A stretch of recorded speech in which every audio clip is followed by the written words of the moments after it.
Hey, welcome to Plant Yourself. I'm your host, Howard Jacobson. Two quick announcements before we get to today's show. If you're interested in becoming a health coach, I'm offering another run due to popular demand for people who can't make 8 p.m. on Wednesday nights, Eastern Time. So we're doing another run of the program, which will meet, the practicums will meet at 10 a.m. on Wednesdays, Eastern Time, U.S., which means if you're in Europe or Africa, that might be good for you. Also, if you're in the U.S. and evenings aren't good and you have free time in the mornings, either 7 a.m. Pacific time or 10 to 11:30 Eastern, then you can participate. If you want to find out more about becoming a wicked effective health coach, you can go to world.Coach.com.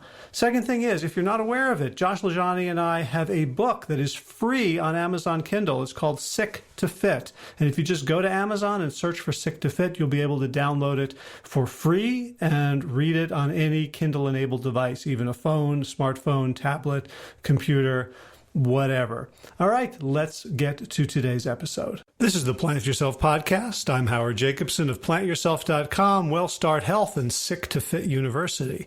This podcast is part of my mission to help you live a good and graceful life. So today's guest is Caroline Webb. She is an executive coach, an economist, and a speaker, and the author of a wonderfully entertaining and useful book, How to Have a Good Day, which is basically a cookbook on how to be an effective human being in the world.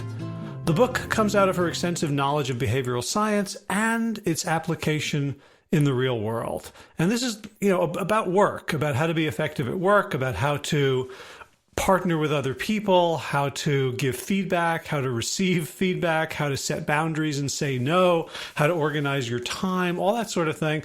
And since I heard her on my friend Peter Bregman's leadership podcast, I got the book and I've been applying tons of her methodology to my health coaching.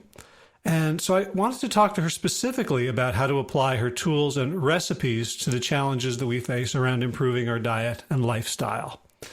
So we talked a lot about the discover-defend axis, which is basically how the brain tends to prioritize threat over opportunity and what that costs us and how we can rebalance the mental scales to be more effective, kind, and powerful in relation to ourselves and others. We discussed these really cool techniques for making requests, dealing with conflict, giving negative feedback, saying no, talking to ourselves when we're in danger of binging, and embarking upon our big change goals. And we finished by talking about the Burning Man Festival, which Caroline really likes, and how to bring the festival's 10 principles, which include gifting, participation, communal effort, self-expression, immediacy, self-reliance, leave no trace, decommodification, radical inclusion, and civic responsibility, into our home communities. And there is a video for today's podcast for our conversation, which you can watch at plantyourself.com/344, or go find it. It'll be the latest at the Plant Yourself channel on YouTube. Before we get started, a couple of quick announcements. Looks like the retreat, the Josh Howie retreat in North Carolina, is full. We are opening up the doors for a early March, first weekend in March retreat in NOLA in New Orleans, Louisiana, Josh's stomping grounds. And if you're interested in that, check out Sick2Fit, that's the number 2, sick2fit.com/NOLA, lowercase NOLA. Also, November is the next run of WellStart Coach training. If you're interested in becoming a wicked effective health coach, check us out at wellstartcoach.com. All right, that's the deal. So let's get to the tofu of today's show. Without further ado, Caroline Webb, welcome to the Plant Yourself podcast. Thank you so much. I'm delighted to be here. I'm so happy to talk to you. You wrote this book, How to Have a Good Day. It's a fun read, and it's also basically like every page has like really useful like recipes. It's almost like a cookbook for life. Oh, thank you. Yeah, I did kind of write it like a manual for your mind, but I like recipes in cookbook. Yes, exactly. And what I like about the idea of a recipe is that you can always deviate a little bit from what the recipe says, you know? You can you can play around with the ingredients depending on what you have in the kitchen, and that's a little bit how real life works, right? I mean, we can take advice from a page, but we also have to make it fit into our own lives. So I'll take it. Yes, the cookbook. Yeah, because like I started writing down the things I wanted to talk to you about, and it's like, oh, this is on page 128, this is on page 158 to 159. It's like, you have the stories and the big arc, but there's also okay, here's the 3-step process for this. And I'll tell you a secret. I actually keep a copy on my own desk because I find it. I actually find myself referring to my own advice. So there we go. That's the truth. Right. Well, that shows that you're a good behavioral economist. You don't overestimate your own capabilities. No, actually, the book was a lot longer initially, but I was trying to really focus it on the things that I truly do for myself, and the things that were really backed up across cultures and contexts. And so the book was longer originally, and one of the filters was, okay, but do I walk this talk? Actually, do I actually do this myself?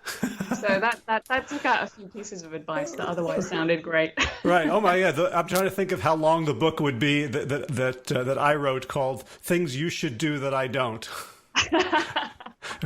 Encyclopedic. So anyway, so the reason I wanted to talk to you, you did a podcast interview with my friend Peter Bregman, which is how I first came across your work. There's one word on the cover. It says to harness the power of behavioral science to transform your working life. And I would like to talk to you about transforming the rest of your life, or specifically around health and healthy behaviors. And there's a lot of overlap, and obviously you talk about the body, but it's in the service of being great at work largely. Absolutely. Well, yes and no. I mean, I think you've homed in on the fact that I believe in the reality that we're one person and we bring the same person to work as we bring home, but sometimes we behave as if those two things are separate. I'm 100% with you. I think all the things that I write about are just as relevant when you're thinking about your family life, your community life. And actually, a lot of my clients will try out whatever we're talking about as a potential behavioral change. They will try it out in their families, often with their teenage kids, first of all. So I've seen all of this stuff work. I define work quite broadly. It's whenever you're trying to get anything done, and sometimes we're working on ourselves. So no, I'm with you. Right. So this will be a slight marketing shift, as opposed to an actual shift in the content. Because as I was going through this, I thought, here's how I could use this here, and there's a lot of things like one of the cornerstones of the methodology I use to coach people about health changes is the when-then plan.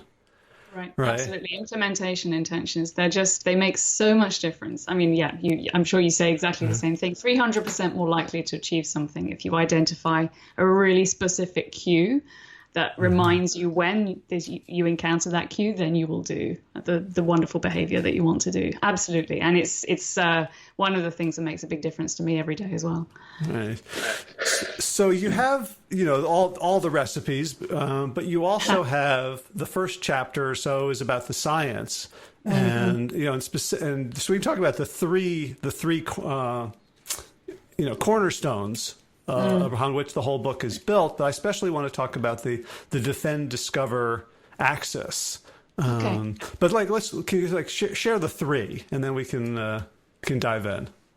Okay. Well, the first idea is the two-system brain, which a lot of your listeners will be familiar with if they've read Thinking Fast and Slow or even heard of it. That's the masterwork by Daniel Kahneman. So in just about every science that looks at behavior and cognition, for many years there's been this idea of the dual process, the fact that there's some stuff that happens on automatic and there's some stuff that we do very deliberately and consciously. And we don't, in our day-to-day lives, tend to think about the fact that these two systems are always running in parallel and they each have their strengths and their weaknesses. And, you know, a lot of the things that feel hard for us are when we are overloading the deliberate system, the bit of the brain that does things consciously. We're not recognizing its limitations. So one of the things I talk about a lot is how can you be realistic about what your deliberate system can do? How can you know how to recognize the blind spots of the automatic system so that you can create a more productive and enjoyable day? Right. And a lot of the problems that my clients have is when things feel easy. Yeah. Right. So they're on the autopilot, but engaging in behaviors that the slower system one would not approve of. But that's right. I mean, one of the beautiful things about the automatic system is it turns behaviors into habits. Yay, fantastic. Things that you don't have to think about. But if you have to change the habit, then it's tough. You do need to bring it back out into your kind of conscious, under the light of the deliberate system, and do some rewiring. Absolutely. And I think it's wonderful the work that you do in that space. Yeah, thanks. And and the fact that the system two is kind of wired for survival and not nuance. And so one of the big things, and I think we're going to talk about this a little bit later, is the idea that the people you surround yourself with, like the easiest thing to do is just mirror what they're doing. And if they're all eating McDonald's and drinking Coke and sitting on the couch, then you need to engage the deliberate system to override what feels like what your body is telling you, like this is the path to survival, is to just be part of the herd. Well, that links to the second big theme, which is the discover defend axis. And one huge function of our automatic system, which is a real hero, keeps us going from day to day, is it keeps us safe. And it's responsible for all the things that we're not conscious of, like, the fact that we're breathing, the fact that we can put one foot in front of another. It's responsible for, therefore, scanning the environment around us to check out and see whether there is anything that might stop us from those basic survival routines. And it's looking out for potential threats to defend you against. And so when we look at the research across, again, lots of disciplines, we can see that there's a real pattern to what happens when the brain thinks that it's picked up a threat that it needs to automatically defend you against by launching a fight, flight, or freeze routine. And it's the fact that there is less activity in the brain's prefrontal cortex when that happens. And that means that you're basically dumber. You're not able to bring forward your most thoughtful, reflective, nuanced, generous, grateful self at that moment. You're more likely to manifest knee-jerk behavior, black and white thinking, say things you might regret later on.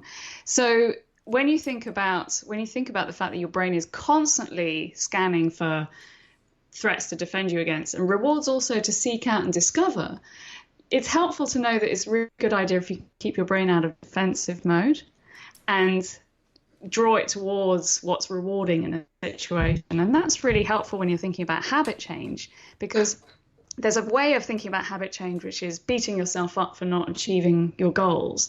And what we've just said is that there's going to be less cognitive resources available to you if you take that approach. But if you think about how you can create a path towards a change in habits that feels rewarding, perhaps because it feels socially rewarding. We're really, really energized by anything which involves social contact and a feeling of belonging. So if you can create a tribe or a feeling of some kind of social enjoyment around a new behavior, you are so much more likely to succeed than if you set yourself a goal, don't achieve it, feel a bit crap about yourself, and then beat yourself up. The brain likes to repeat things that are rewarding, not things that feel awful. Right. And especially, the people that I work with very often are obese or have a chronic disease or are close to it. And this isn't their first rodeo, right? It's not like they suddenly woke up and said, oh, gee, I should try changing my behavior. Like they've done all the diets, they did all the New Year's resolutions. And so they come in almost like, it's a very sad, tragic thing. Like they'll come to the first session like a dog that has been abused. Expecting to be hit on the nose by the newspaper, and already like they feel like they need to, like they're paying their dues by coming in. I'm a bad person. I'm terrible. I can't give up sugar. And that in itself is the biggest obstacle to positive change. Absolutely. If your brain is on the defensive, just as you start to think about the behavior change, you're going to have less mental resources at your fingertips in order to help you make that change. So I think absolutely finding a way to reframe the change in a way that's not, why do I want to stop doing this? I'm such a bad person, but more, what is it I'm drawn towards that's going to feel great, that's going to feel wonderful? What is it I'm going to be able to do as a result of bringing a healthier lifestyle into the frame, rather than thinking about the negatives, thinking about what the positive benefits are. I think you're spot on. That's absolutely right. Yeah. Although something I've actually been struggling with a little bit lately is, I was taught in sort of cognitive theory that we should get people to really focus on their big why, the big thing they want to achieve. And I'm finding with a lot of people that there's this blowback effect. That the bigger the why, the more worried they are. Yeah. The higher the stakes. It's almost like now, okay, I'm going to walk across the skyscrapers on a wire. Yeah. What are your thoughts about, actually sort of lowering the stakes a little bit? Yeah. Well, we do need both. We do need a clear sense of the personal why if we're to persist when we hit bumps in the road. We do need to feel like there's some purpose to what we're doing. Because we need to feel that there's that reward, and it's not just a trivial reward that it really matters to us. But we can also see in the way that the brain works that when you're pursuing goals effectively, you're moving up and down a ladder of the big picture and the small scale. And we definitely see people much more effective at achieving their goals if they've broken it down into really small, manageable steps. And again, that goes back to trying to stay out of defensive mode as you're pursuing something difficult. Because if you set yourself an enormous goal, don't achieve it, feel terrible, that is not the behavior you're naturally, instinctively going to want to repeat. If you pick a small goal that feels almost ridiculous, but you think, okay, no, I really could do that today. Maybe it's getting to the point of actually putting your sneakers on, right? And maybe just leaving the house. Like, don't worry about how much you run, but just actually getting out of the house with the sneakers on the feet. Okay, well, could you do that today? Right. You do that, you feel good. You're much more likely then to go a little further the next time around. So I'm a huge fan of the teeny tiny goals and breaking things down into something which feels so easy that you're going to feel good about yourself because you're almost certainly going to be able to do it. Right. So one of the themes of a lot of the recipes that you give us is this idea of going from defend to discover. And they're so elegant and beautiful. And I want to talk about them in terms of both, like communicating with yourself and then with other people. So one of them, you talk about the 3 A's, right? Aim, attitude, and attention. And you talk about that in terms of work. But I was thinking about when someone wakes up in the morning and they know, like, all of the triggers and potential pitfalls are in front of them. From they can turn right at the light and go to the 7-Eleven and pick up a giant soda. They can walk into the break room where someone will have brought in a box of Krispy Kreme donuts for their birthday. Can you talk a little bit about, so as I think about that, I'm immediately hunkered down in defensive mode. How does aim, attitude, and attention kind of shift that into something more generative? Well, it gives you a sense of taking control over what it is that you experience in your day. What we know is that the starting point, what's top of mind for you as you go into any situation will drive what you then notice. So if you go into a situation expecting it to be awful, your brain will make sure that you perceive everything that confirms you're right. Yeah, this is difficult. This is awful. This is really terribly challenging. So one of the first things that we can do to take a bit more control and make us feel a little bit more steady and rooted in ourselves is to be more mindful of how we take our state of mind into every situation. And that's where aim, attitude, and assumptions come in, because then you can say, okay, well, what do I want my aim to be? Knowing that will drive what you notice. So if you want your aim to be, I'm going to notice everything that's gorgeous along this route to work that I've decided to walk instead of take the car or whatever. I'm going to really notice every little plant that's growing kind of a little out of place, or every person that passes that's wearing something something interesting, if you decide to notice those things, you will enjoy the walk more, and you will notice things you wouldn't have otherwise noticed. And that is a way of taking control of your experience of life.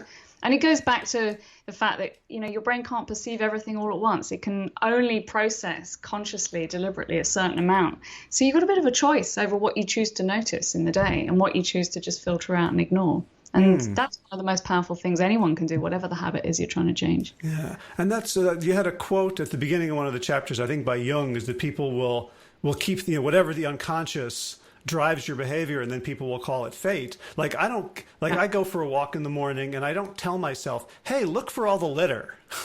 Yeah. Right. But that turns out to be the default unless I consciously say, hey, we're going to look for the first leaves of fall changing color today.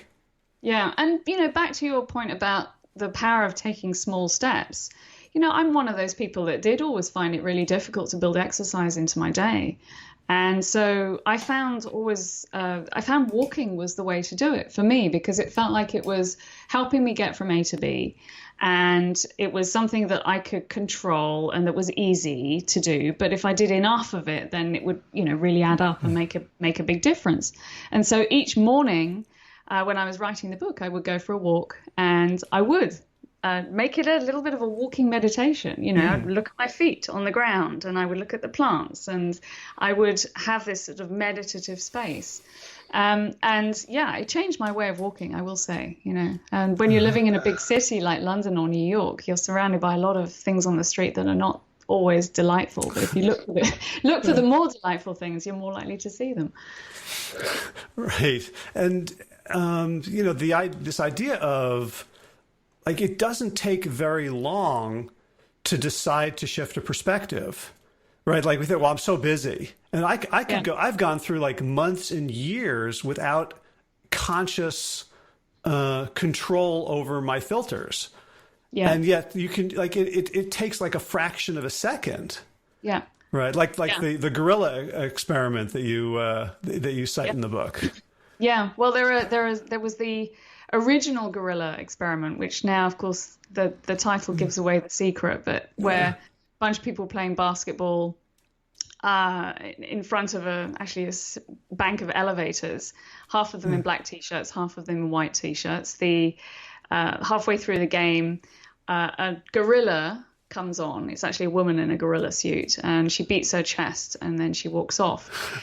When you have people watch the video and you give them the task of counting the number of passes that the people in the white t-shirts make, half the people then don't see the gorilla because they've decided that their aim is to focus on counting the passes, quite reasonably, because that's what the researchers have asked them to do. Right. But that's how powerful the brain's filtering devices are.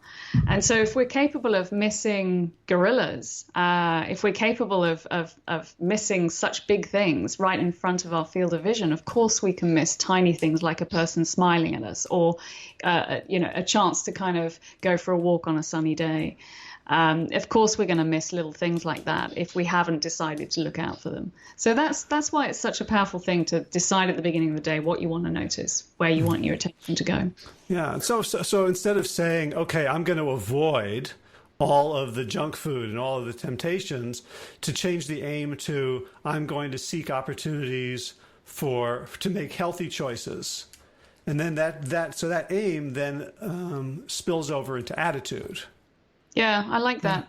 And I mean, there's also evidence specifically on the topic that you're raising, which is that when you frame a goal as a toward goal, something which is, I want more of this, I want more of this benefit, people are more likely to achieve it, unless it's a really super simple goal. They're more likely to achieve it when it's framed like that than if they say, right, I want to avoid this, I want to do less of that.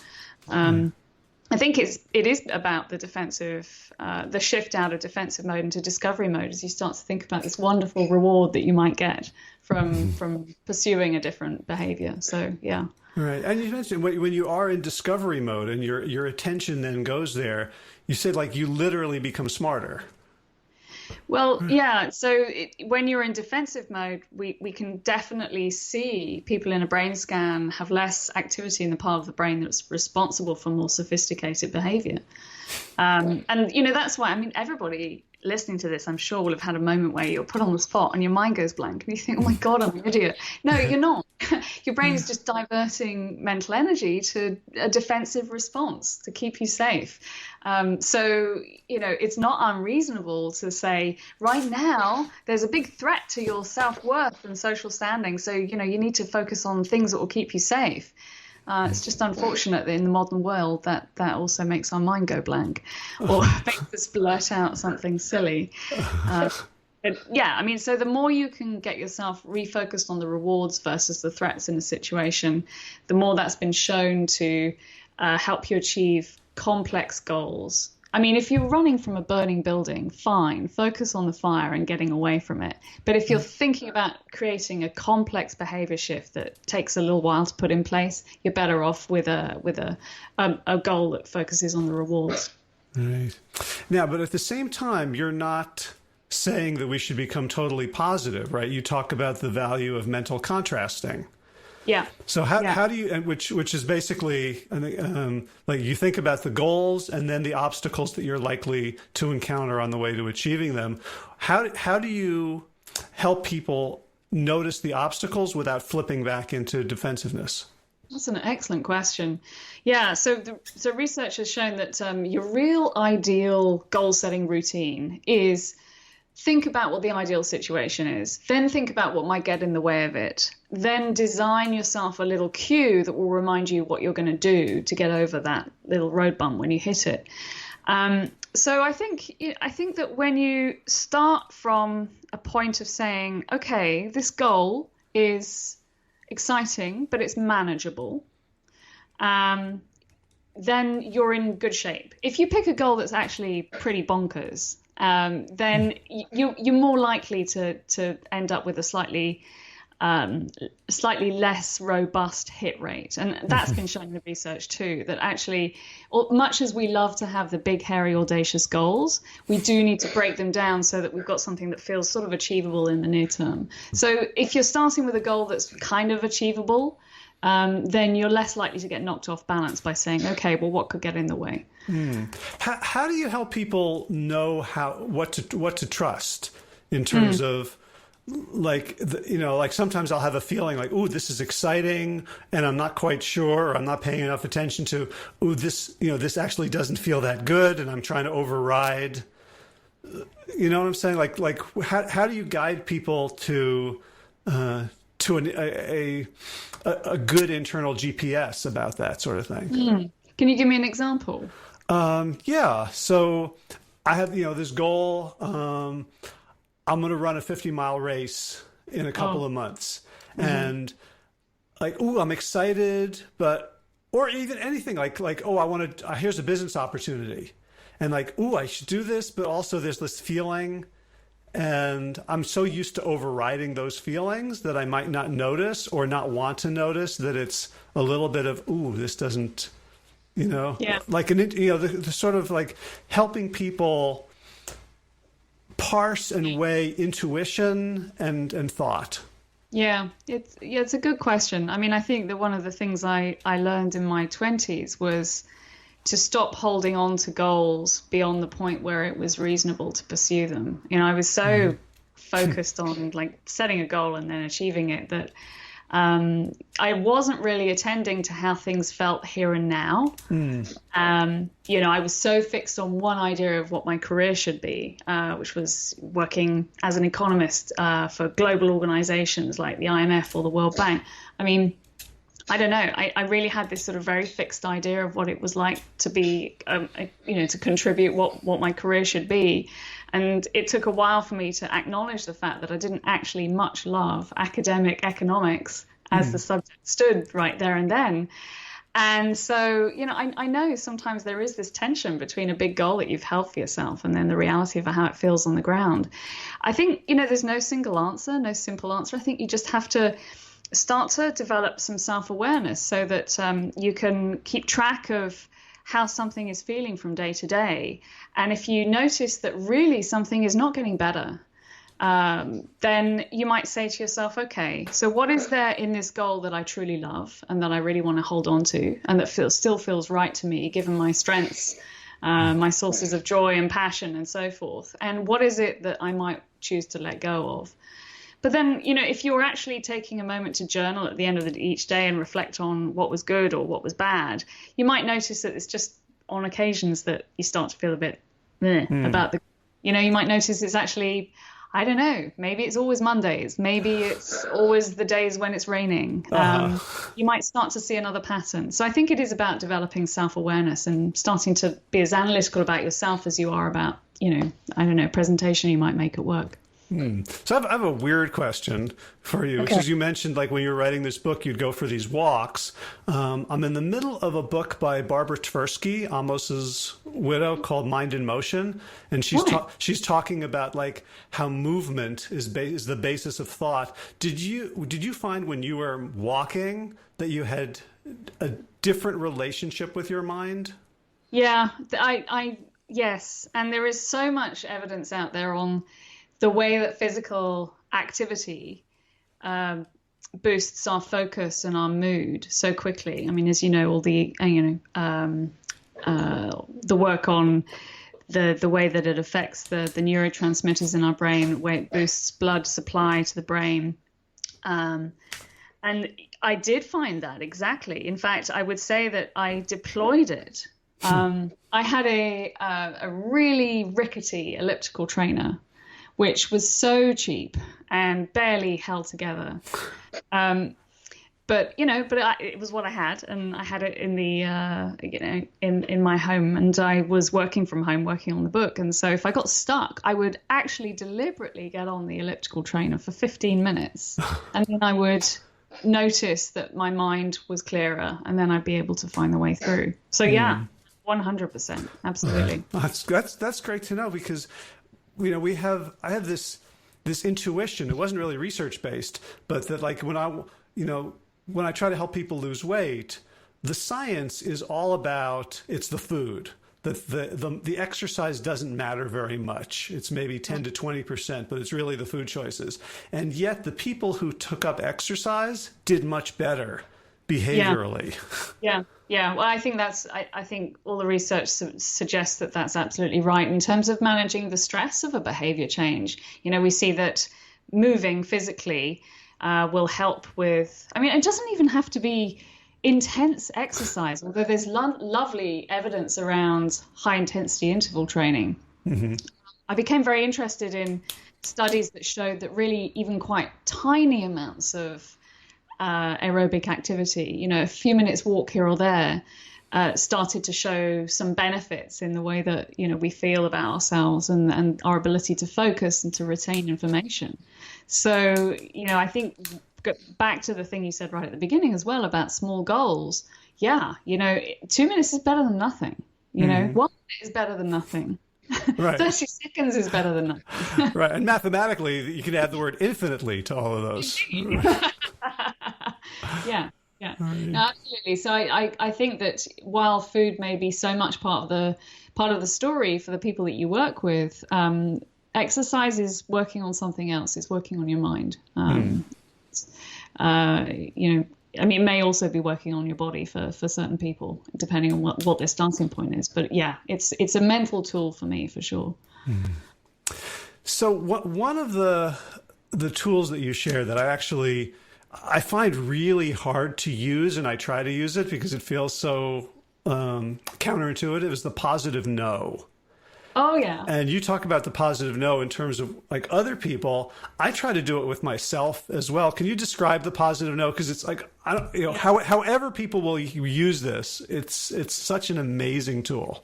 Oh, thank you. Well, it's not my tool. It's William Ury's tool. What I do is just try and explain why it works so well in the context of the discovery, defend, defensive mode dichotomy. So, so let me start first by saying every yes is a no to something else. So there is this sense that unless you've found a way to bend the space-time continuum, you've got a certain amount of hours in the day, and if you say yes to one thing, then you are saying no to another. So with that in mind, we have all sorts of habits and routines, things that are already loaded in our calendar, and we're saying yes to them effectively because we're doing them.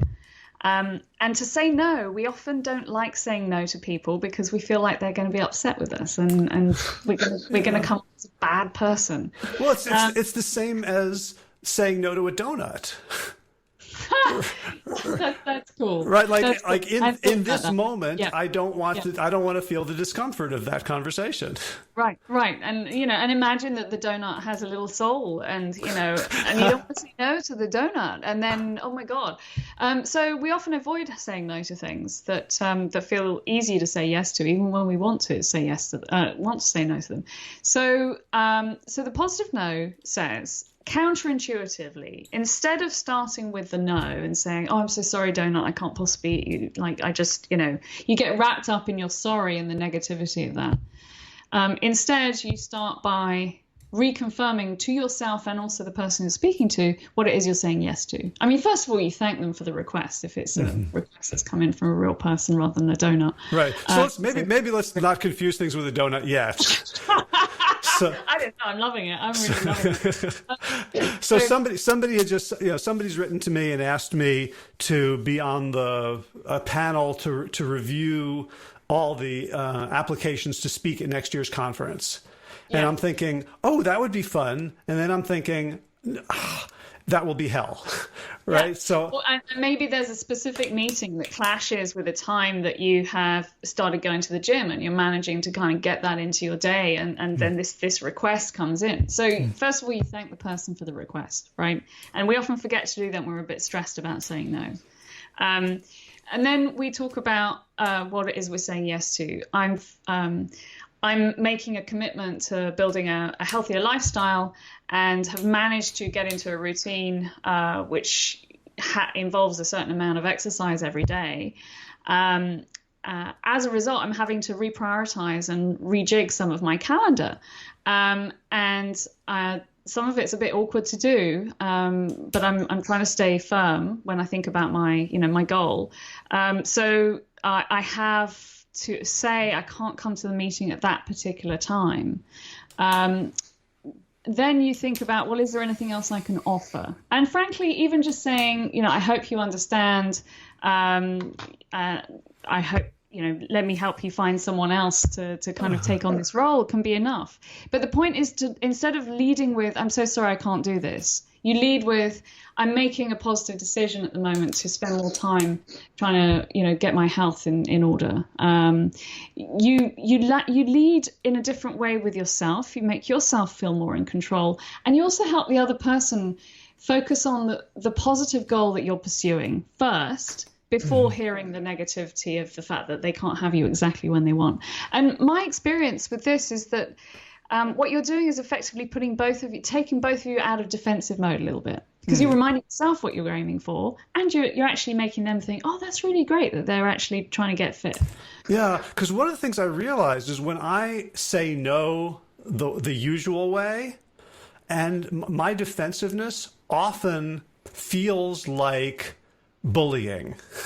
Like how like in a very, very sneaky, yucky way. It's like I am mad at you for making me feel guilty, and so I'm gonna, like, without even noticing it, some little tentacles of aggression, passive aggression, are gonna come into it, and then we're both, neither of us understands because nothing overt has happened. Right? Exactly. That's so right. And you have this sort of slight sense of tension when really, if you think about it, it's nice to have been asked. I mean, great. It's also great that you're making a positive choice to invest in your health. That's also great. It does mean that you can't go to the meeting at this particular time, but here is something else that you might be able to suggest instead. And it's just a different type of conversation. You're absolutely right that when we feel all tied up with our stress and the tension of being pulled between two different goals, that we convey that in quite subliminal ways sometimes. Well, not so subliminal. I'm just so busy, I can't possibly do this. Yeah, so, I mean, it does come across, and it's better to take control and be positive about what it is you're doing instead. Right, and then to be able to apply that to, let's say, maybe not the donut with the soul, but like your host at a party or a coworker offering you something. Yes. To start out with, oh, thank you so much for like, not excluding me, for thinking of me. Yes. And without, then you have to be a little bit more careful, because very often, what we're up to can sound preachy or I'm better than you. But, to use something like my doctor or my health coach or, right, something that doesn't make them feel less than, but then can make it a positive interaction, even if you have rejected their offer. Yeah, absolutely. Be very, very grateful for the offer, and then say, I'm making a big push at the moment to reduce the amount of sugar in my diet. So I'm looking at that and thinking I really want it, but I'm going to make a decision not to have it just today. So thank you. Yeah, it's a different interaction. And you're right that when you're talking about what it is you're prioritizing, there are ways of doing it that are quite sanctimonious, quite sort of, what about, look at me. And actually, you don't have to do it like that. You can just say, I'm making a decision because of this. And as you say, you can appeal to an outside authority like a doctor if you need to. But I think you're right. There's a really graceful way of doing the decline of the donut. All right. Now, the other thing I wanted to go into a little bit is so people don't just have, the one-off donut pusher, but they have the spouse who is terrified that, so the person who's working with me is now going to change everything. We're not going to go out anymore. We're not going to spend time together anymore.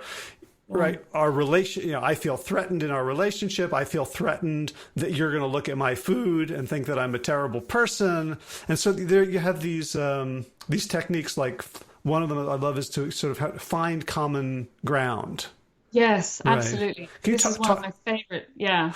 This is so hard.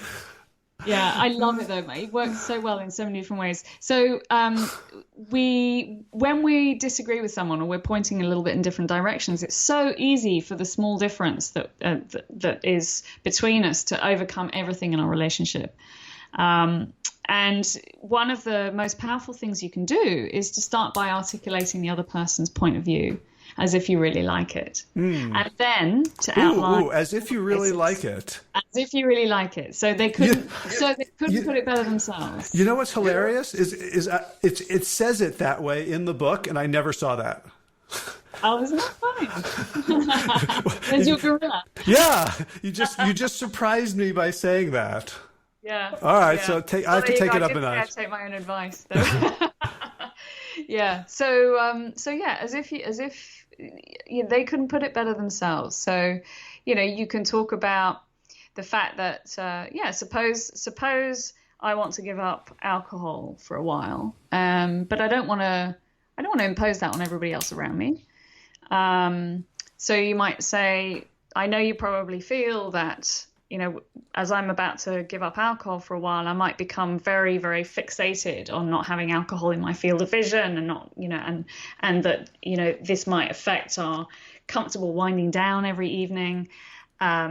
Where we agree is that, both of us we both of us treasure this winding down in the evening together. We are absolutely not going to lose that. That is absolutely. And then once you've done those two things, you've made the other person feel heard and you've established your common ground. It's so much easier then to have a conversation about, and how then can we make it easier to resist the temptation. And the reason it works so nicely is because it reminds you that there's more that you agree on than that you disagree on. And that sense of like perhaps coming together at the end of the day and hanging out together and unwinding together with your other half, that is a pretty cool, fantastic thing to share with the person. You don't want to let that be overrun by some question of whether you're having a glass of wine or not. There's so much usually that binds us together with someone we're disagreeing with that we just ignore when we're focused on the disagreement. Right. And the other thing that I think about there is when someone disagrees with me, initially, when I'm in my defensive state, I can think of nothing good about their perspective whatsoever. And so Yes. when Carolyn Webb forces me to do that, my brain has to shift into discover. It's like, okay, this is like a Sudoku. There's no, there's only spaces, but I've got to figure out like, where are they coming from? And at the minute I do that, it's like this whole different Christmas tree of neurons lights up. I mean, frankly, yes. There are about 5 or 6 steps to that particular technique. Frankly, if you do the first one, then you're basically there, which is, expressing the other person's point of view as if you really liked it. I've seen that happen in teams where there's been 2 fundamentally different perspectives on the right way to approach a project. And, each side does that for the other side's point of view, and then you're like, okay, well, it's obvious we should do X, Y, Z, because that just drops out so quickly. Yeah, it's true, because everybody's then out of defensive mode. They can think more clearly and creatively about a way forward. So the same goes for ourselves at home with our personal habits. Now, one of the killer tools that I love is so someone, your spouse, your kids, your coworkers are doing something you really don't like. And they're sabotaging you, and maybe they realize it and maybe they don't, and you've got to give them feedback on it. And so you have brain friendly feedback, which like I tried this the first time I tried this. I was like, this is so manipulative. There's no way anyone's going to fall for this. And it worked perfectly. Oh, that's so interesting. Yeah. So brain-friendly feedback is recognizing a couple of things. First of all, we're much more attuned to negatives, to threats, than we are to rewards. And so if you've got a reward the same size as a threat that's in front of you, your brain is going to focus totally on the threat. So if you have a piece of positive feedback and a piece of negative feedback, your negative feedback is almost always going to blank out whatever positive feedback is there. It's just your brain is tuned to pay more attention to something dangerous. And then the other thing that happens is that when we give positive feedback, we're often really vague. We'll say, oh, you're great, you're fantastic, I really, it's just wonderful. And then we'll say, but there's this one thing that I really need you to stop doing. And the problem with that is our brains are really tuned to also remember specifics rather than vague abstractions. And so even more you focus on this one specific thing that people want you to change rather than, this general wash of positive feedback. So the trick is to be really, really crisp and clear and specific about something you like about what the person is doing. So what I liked about what you did was X because it had the effect of Y. And what would make me like it even more is if you did Z. And it means that they really hear the positive.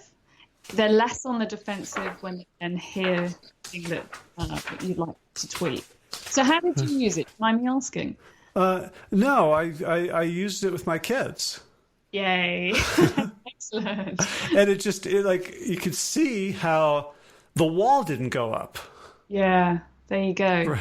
There you go. And, we do, I have to say, I have actually, I've made requests to people, including family members, on how to give me feedback. To say, remember to say some specific things that you like before you pile in with the thing that, you want me to change. You can be quite open with it. It still works. Even when you're asking for it, it still works. It stops you shutting down. Yeah. Yeah. I mean, we're, the system too, it doesn't care what we think. It's going to do its thing. Like earlier, you said in this interview, oh, that's a really good question. And I caught myself going, oh, I'm so happy. Like, right. And, actually from day to day, most of us don't get that much appreciation. And there's as much to learn from something that someone has noticed that you're good at, as there is from something that you're not doing so well. And, you want to have the good stuff amplified as much as you want the negative stuff called out. And as I say, our general, the pitfall that we usually run into is the fact that we're very vague about our positive feedback. And there's so much benefit to being specific and saying, I really like the way that you asked that question because da da da da da. Right. It's a big difference. And I think you talk about it in the book, and I've read in other places that actually positive feedback is more useful to us. Well, so there is something interesting about strengths. I mean, if we're doing something really badly, there is a good chance we might need to fix it. If it's something that's getting in the way of our ability to function from day to day, I'm not saying that you shouldn't put some effort in. I've worked with one or two people who have chronic lateness problem. They're working on all this sort of complex stuff as leaders, as managers, but they're basically just late for every meeting. And sometimes you just have to fix the basics because actually it has this huge knock-on effect on everything else. So I'm not saying don't fix the things that are really problematic, but I am saying that there's something magical about focusing on your strengths and figuring out how to play to them more fully. And it's the fact that if you are using your strengths to figure out how to tackle a new problem, you're less likely to be on the defensive as you're approaching the problem because you're thinking about how to use something you already know you're good at. So, I remember one time, a couple of times I started, big new projects, big new initiatives. And first time around, I did it in a very sort of traditional way of kind of putting together the world's largest PowerPoint deck with, loads and loads of slides and pages and like really building the case. And, I got it done, but it was a real drain. And then the next time I launched a big project, I said, okay, well, what is it I'm actually good at? And not just good at, but actually seem to actually enjoy and get energy from. And I thought, well, I'm quite good at bringing together people around a shared goal. And instead of doing all the work myself, and driving, hard through the night to put together a massive, massive presentation myself, I brought a bunch of people together who seemed interested in the topic. And I said, okay, how should we do this? And the energy that it unleashed in everybody was delightful. It wasn't just that I didn't have to do all the work. It was genuinely just tackling a problem in a different way that was playing to my strengths. And I felt I got more energy from it as a result. And I think when we're thinking about personal habits that we want to change, it's the same. If we're very social people, then thinking about going for a run with someone else. If we are very reflective people, thinking about going for a walk in a park, where we get to look at natural beauty, just work with the brain, work with the brain. Yeah. Well, and often when I'm coaching someone and they'll feel stuck and inadequate, I'll pivot and ask them, like, what do you do for a living? And they'll say something like, I'm a patent attorney. And like, oh, really? What's that like? And what are you good at there? What are the right? Yeah. And then inevitably, something like, oh, I'm really good at seeing patterns, or I'm really good at sort of sequential thinking. And it's exactly the thing that they could have applied to their... Perfect. I love that. I love that. And then they can see, okay, well, actually the patterns of when I feel like exercising, okay, I can look back across the last month and I can derive, I can see therefore what it is I need to do more of. Yeah, absolutely. And they get so excited, like, oh, I had this thing in my toolbox. I didn't realize it.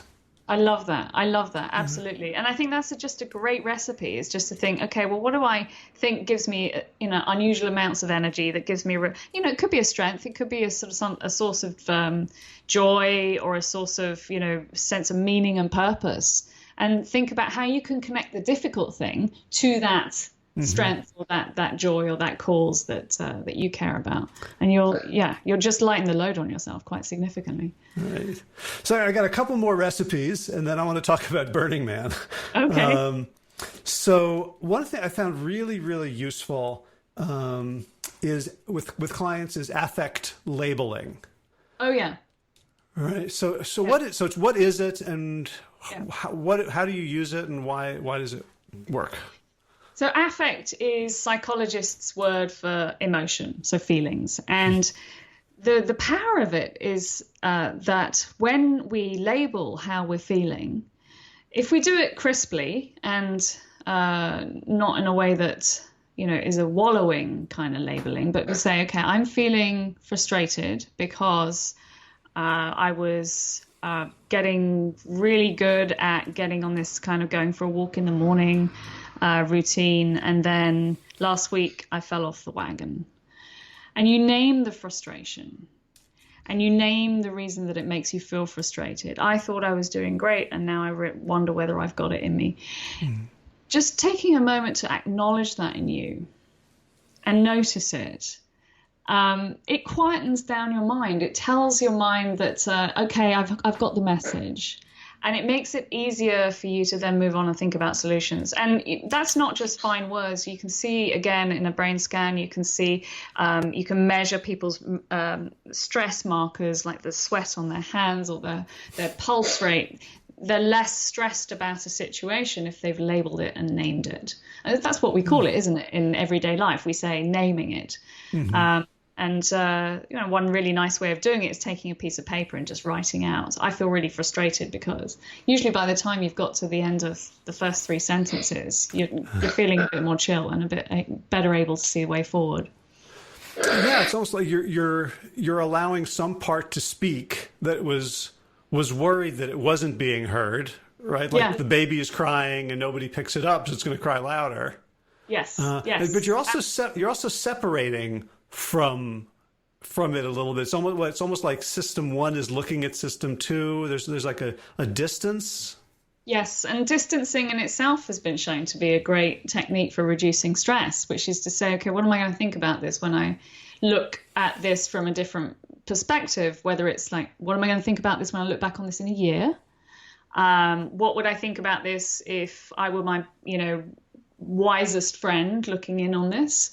What would my best self think about this? Anything which kind of picks you up from the position you're in and drops you in a different perspective, giving you distance, basically reduces your brain's sense of there being a threat. It just takes you a bit further away. And that, as we know, when your brain is off the defensive, you're better able to think clearly.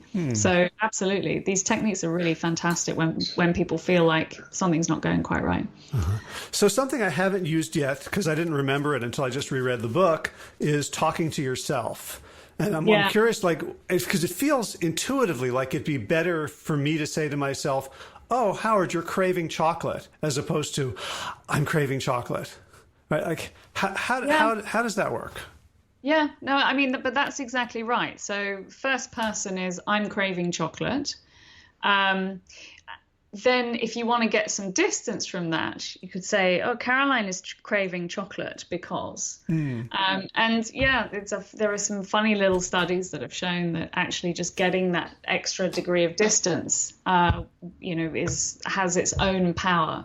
But frankly, even just labeling it for yourself is going to be, a useful thing to do. It's also extra fun if you write it on a piece of paper and then screw up the piece of paper and throw it in the trash. Okay.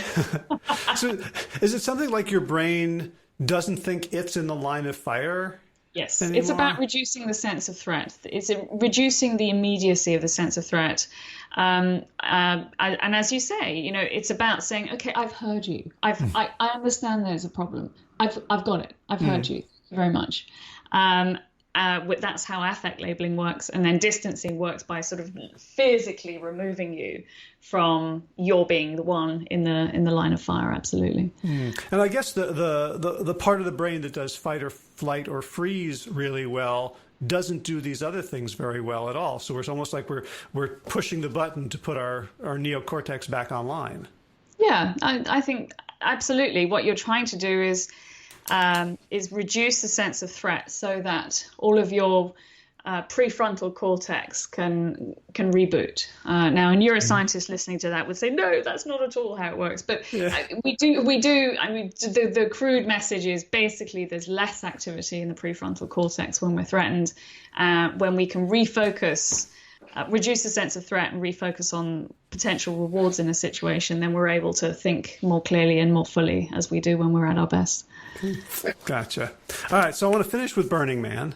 And I want to just contextualize it in terms, I think a lot about community, because the people I work with, the reason they're suffering is a breakdown of community, right? So, by and large, that both that they don't have the kind of support, that we live in this weird, fractured, busy world where we're all on our phones, but we don't have conversations, and the communities that they do have around them are antagonistic towards their goals in function, if not in spirit.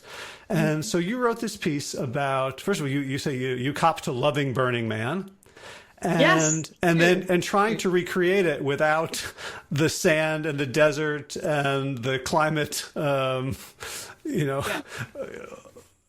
So tell the story. Yeah. Talk about it. Well, I think a lot of people, if people have heard of Burning Man, then they often think it's some kind of naked rave, and it couldn't be further from the truth. It's a temporary city. It's an experiment in building a community that is founded on 10 principles that are really all kind of very deeply grounded in behavioral science, it turns out. I mean, when Larry Harvey first wrote down the 10 principles, I don't think he'd read any articles by behavioral economists or neuroscientists, but it's pretty solid.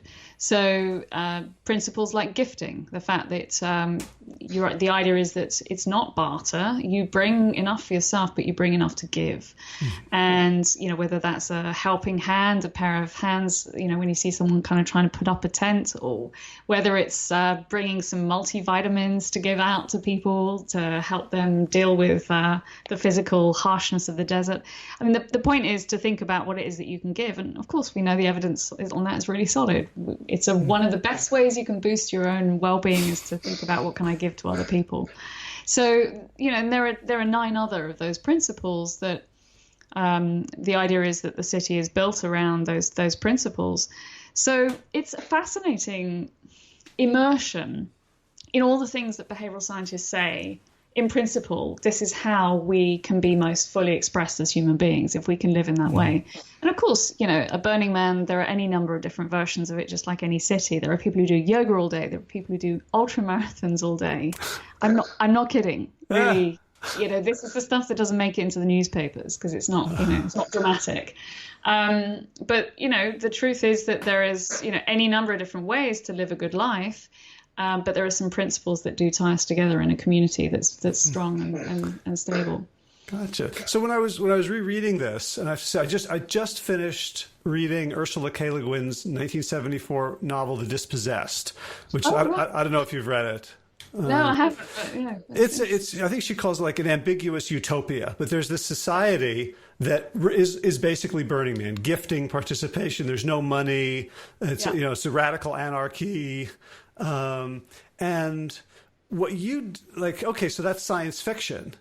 So, but you did an experiment where you're like, can we, like, Burning Man is basically like science fiction. It's a kind of an artificial construct. Can I take this without the flaming giraffes and everything else and grow community? Yes. Absolutely, yeah.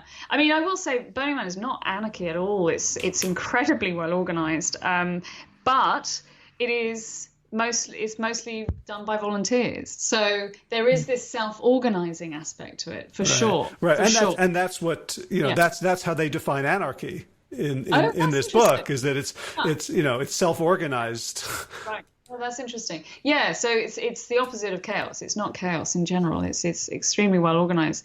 So we tried to be very well organized with our experiment. We said, okay, well, look, if we know these principles of gifting, of making conversation with strangers, if we know that there's really great evidence, the fact that even a minuscule interaction with someone you don't know tends to give you a boost, a sense of connectedness to humanity, and the effect is disproportionate. It's kind of interesting research. Then what does that tell us about what we might do if we were going out for an evening with friends? How would we take those principles into, what we're doing? And so we thought, okay, well, we'll get together. There's 6 of us. We made gifts to give out. We bought some really basic hats and gloves. It was winter in London, which is where I'm from originally, as you can tell from my accent. And we decorated them. And we thought, okay, well, we'll go out and we'll give out hot chocolate and mulled wine, and also these hats and gloves, and we'll see what happens. We decided not to take any money, so we just took our travel cards. So a lot of cities will have some kind of public transportation system, so London does, and we just took out our Oyster cards, as they're called here. We didn't take phones. That was a hell of a thing. Yeah, we took one phone as an emergency. Uh-huh. So we were really sort of immediacy in the moment, all of that. And you would have thought that a winter in London, where people are kind of perhaps a little closed, perhaps you don't think of Brits as the most chatty, like open of people. It worked even in London in November. So yeah, it was really remarkable. We ended up having gorgeous conversations with so many people, and it was very uplifting. And then we came back home and compared notes, and felt really great about humanity and the state of the world. Yeah. Yeah, because when I read about that, I started having ideas like what could I do in my street? Yeah, right? Absolutely. That could totally change, because I don't know most of my neighbors. Yeah. Yeah. And I don't want you to think that, I mean, we were nervous. We didn't, we were nervous of going up to strangers and saying, would you like some hot chocolate, or, would you like a hat? There was this sort of, this little gut to get over. And of course, not everybody is going to want a hat or, a drink. But that's okay. The fact is, the majority of people are just, wow, okay, that's nice. How much yeah, sure. What do I owe you for it? Nothing. What? And then you get into the conversation and you have a chat about the fact they've just moved to London and they're not sure about the city. And then you end up having a lovely chat and a lovely connection. So yeah, I definitely would recommend, even if you don't fancy the idea of going to Burning Man, it's a really fun thing to do, to see whether you can even just put some of that on as a costume for an hour or two. Because we have a large garden, and we had an unmanageable zucchini harvest this year. So my wife would take baskets of the zucchini, go to the lawn out in the town center, and just, excuse me, as people would pass by, and and people would brace for, yes. You're going to sell me something. Are you crazy? Are you going to try to scam me? Do you want me to sign a petition? And then they would sort of, say, would you like a zucchini? And then at that point, people would, so it's like their defenses would melt. But it's so interesting to see that, like, the default for us in communal space is defend and not discover. Yeah, absolutely. But, my experience of playing around with this was that it takes very little to overcome, and it's worth it. It's absolutely worth it. I love the zucchini idea. Yeah. Yeah, there was not much else to do. And then I felt that the other day I was walking at the market, and then I heard this like young boy's voice say, "Excuse me, mister." And I'm like, my first reaction is like, I don't want to get involved. Yeah. And then, but I forced myself to turn around, and he's like this sweet little kid with a clipboard explaining why our local energy company needs to clean up its act and why we need more regulatory oversight. Like 10 years old. I'm like, oh, you're like little Greta. You're amazing. But that's wonderful. And I find, I mean, if nothing else, the thing I have in my back pocket as an opening gambit is to say, how's your day going? Or how's your evening going? And that's it. And I had a conversation with someone, a security guard last week, and that's how I said, how's your evening going? And initially he did the seizing up, and but he answered the question, and then he said, how's your evening going? And then we ended up in a conversation about how we each met our spouses, and I mean, it was really, it was very affirming. Yeah, and I think of this as like putting pennies into the commons. Yeah. That's a nice way of putting it. Yeah, like if we've depleted our commons of trust, of mutuality, and it doesn't take that much, as you say, to start predisposing people to community again. Yeah, absolutely. There's work done on this by Gillian Sandstrom, who's one of the leading researchers in this area. And it's about the power of relationships or interactions we have with weak ties. So not even the people who are close to us, not even the people that are close to us, but just the sense of the passing community that, is around us every single day.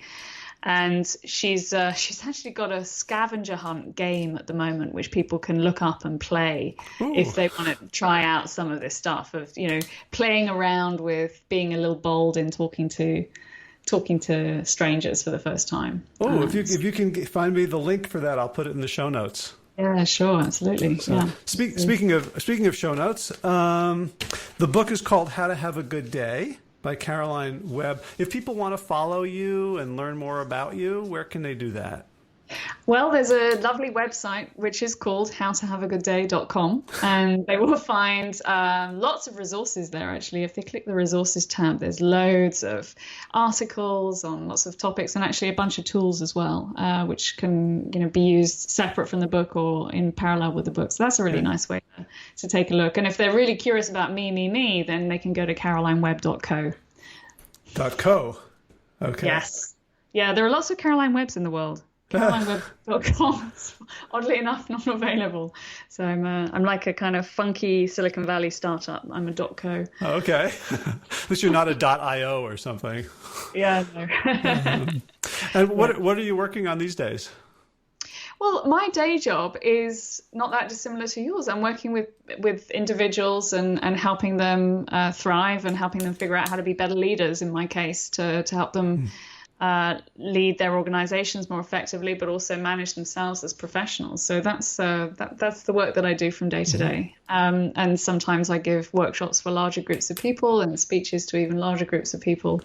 But that's the day. That's where the book came out of, was 15 years of doing that. So gotcha. Yes.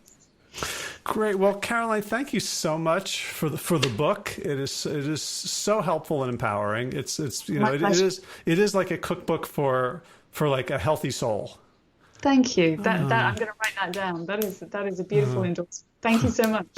And thanks for taking the time today. And I look forward to meeting you at some point. My pleasure. Absolutely. All right. Take care. All right. I hope you enjoyed that episode, that conversation, as much as I did, and as much as I've loved Caroline's work and have found it so useful with myself, for my own life, for family, for my own professional development, and of course for working with clients.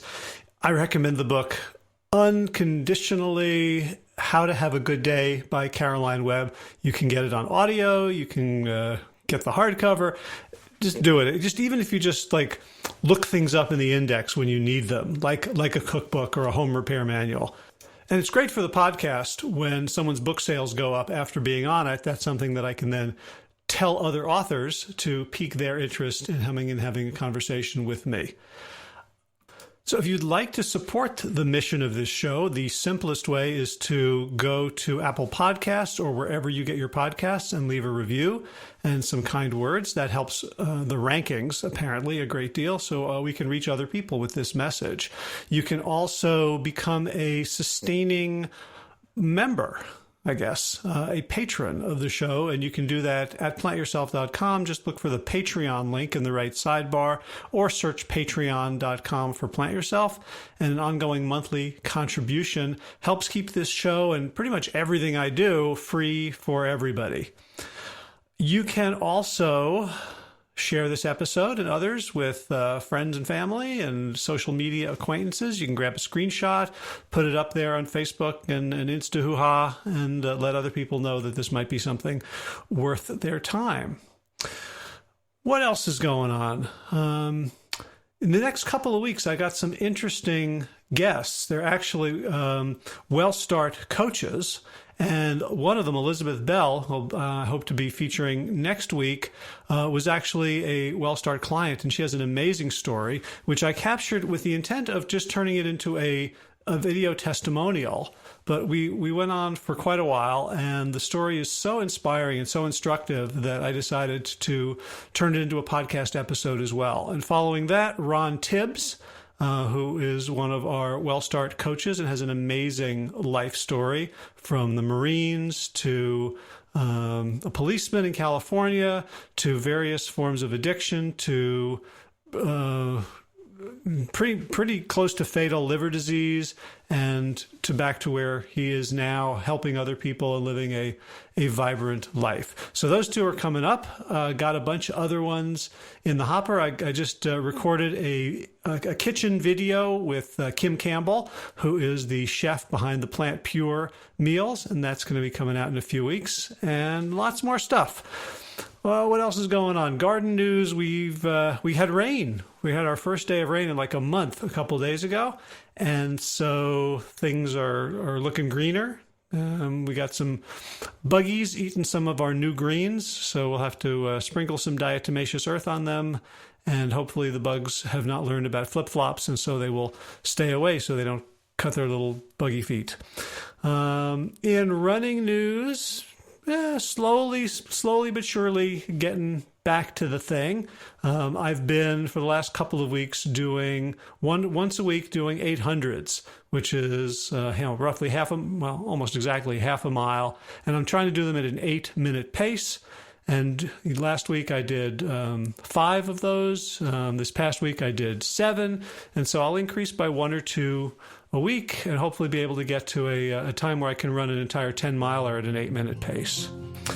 All right, thanks. Thanks to Will Ridenhour for allowing me to use his beautiful song Sabali Dawn, the Dance of Peace. Check out willridenhour.com for more of his lovely choral music. And of course, thanks to all of you Plant Yourself podcast patrons. As in Kim Harrison, Lynn McClellan, Anthony Disson, Brittany Porter, Dominic Mara, Barbara Whitney, Tammy Black, Amy Good, Amanda Hatherley, Mary Jane Wheeler, Ellen Kennelly, Melissa Cobb, Rachel Brands, Christine Nielsen, Tina Scharf, Tina Ahern, Jen Volkanovsky, David Vizek, The Mysterious, Michelle X. Elsbeth Feldman, Victoria Dolomanova, Leah Stoller, Alan Christensen, Colleen Peck, Michelle Andrew, Josina Julian, Roland, Stu Dolnick, Sarah Durkis, Ramda Circus, Kelly Cameron, Wayne Pedersen, Leanne Peterson, Janet Selby, Claire Adams, Tom Franzek, Jeanette Benham, Gil Lacerte, David Donahue, Blair Seibert, Dorona Vizov, Gio and Carolyn Argentati, Jody Friesner, Ruth Ann Funderburg, Misha Rosen, Michael Warbeck, the equally mysterious Tracy Z, Alicia Lemus, Rebecca Hughes, Val Lenneman, Rhymes with Cinnamon, Nick Harper, Stephanie Holmes, Martha Bergner, Nicole Ramsey, Susan Ahmad, Nolly Levine, The Inscrutable, Harry R., Susan Laverty, The Panda Vegan, Craig Kovic, Adam Sharp, Karen Burry, Heather Morgan, Ashley Corcoran, Kelly Machia, Deanne Norton, Bonnie Lynch of Plant Happy Oregon, Sabina Kurtzels, Nigel Davies, Marion Blum, Teresa Kopel, Shel Rutledge, Julian Watkins, Breed O'Connell, Brian Sheridan, Shannon Hirschman, Kate Rolls, Linda Ayat, Julie Lang, Home Hedekard, Isa Tuzinwa, Connie Hainline, Aaron Greer, Alicia Davis, Aviva Lael, Heather O'Connor, Carolyn Jensen, Sherry Orlikoski of Plant Powered for Health, Karen Smith, Scott Morani, Karen and Joe Crabtree, Tanya Lewis, Kirby Burton, Teresa Carell, Kevin McCauley, Elizabeth Rothschild, Kelly Baker Miracle, Ann Jesse, Cheryl Dwyer, Jenny Hazelton, Valerie Peltier, Peter W. Evans, Colleen Harrison, Justine Divitt, Joshua Summermeyer, Dennis Bird, Darby Kelly, Laurie Fanny, Linnea Lundquist, Valerie Hummel, Deb Casilla, Emily Iaconelli, Levy Wallach, Rosamund McAtee, Dan Picorni, Stephen Leanan, Patty DiMartino, Mike and Donna Picarts, Deanne Bishop, Bill Elf, Gunter Schmidt, Marjorie Lewis, Kelly Moulton, Tricia Adams, Ian Kramer, Nancy Sheldon, Lindsay Bayshore, Gunmarie Hagan, Tracy Gullidge, Laura Heaton, Meg for Mama Says, Rochelle Kennedy, Joan Borstein, Diana Goldman, Stacey Stokes, Ben Savage, Michael Kay, Holly Butler, David Hughes, and Connie Rogers for your generous support of the podcast. That's it for this week. As always, be well, my friends.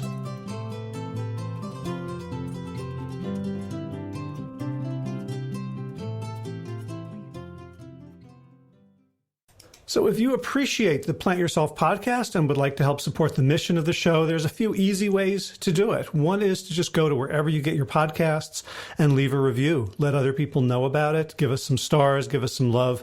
And that really helps us be found by more people. Something else, of course, you can do is let someone know about this podcast. Someone who you think would benefit. Send them maybe a couple of episodes that you think would pique their interest, or just ask them to subscribe in general. And third, you can join arms and become a patron, a financial supporter of this show. You may have noticed that there's no advertising in the show, and it's free for everyone, and it's supported, paid for by those who can afford it. So if you would like to make a one-time contribution or an ongoing monthly pledge, you can do so at plantyourself.com/gift. All right, time for thanks. Thanks to Will Ridenhour for allowing me to use his beautiful song, Sabali Dawn, the Dance of Peace. You can find more of Will's music at his website, willridenhour.com. And of course, thanks to all of you Plant Yourself podcast patrons.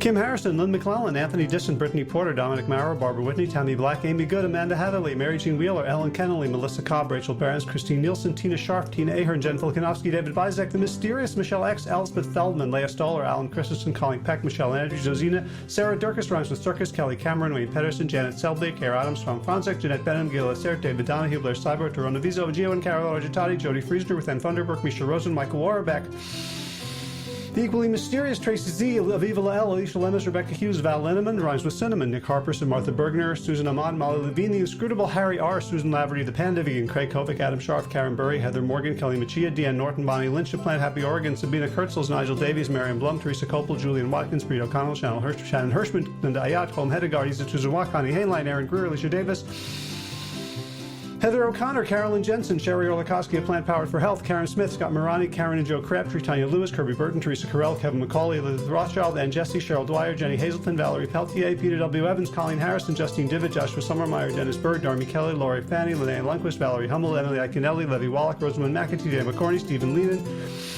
Patty DiMartino, Mike and Donna Kartz, Deanne Bishop, Bill Brielf, Gunter Schmidt, Marjorie Lewis, Kelly Molden, Tricia Adams, Ian Kramer, Nancy Sheldon, Lindsay Bayshore, Gunn-Marie Hagan, Tracy Gullich, Laura Heaton, Meg from Mama Says, Rochelle Kennedy, Diana Goldman, Stacey Stokes, Ben Savage, Michael Kay, Holly Butler, Diana, David Hughes, Connie Rogers, Claire England, Sally Robertson, Param Ganchi, Amy Daly, Brian Tourville, Mark Jeffrey Johnson, Josie Dempsey, Karen Schmidt, Pamela Hayden, Emily Perryman, Olga Sidorowska, Allison Corbett, Richard Stone, Lauren Vaught of Edible Musings, Aaron Hasty, Sean Owens, Sagar Nayak, Erica Piedra, and Danielle Roberts for your generous support of the podcast. That's it for today. As always, be well, my friends.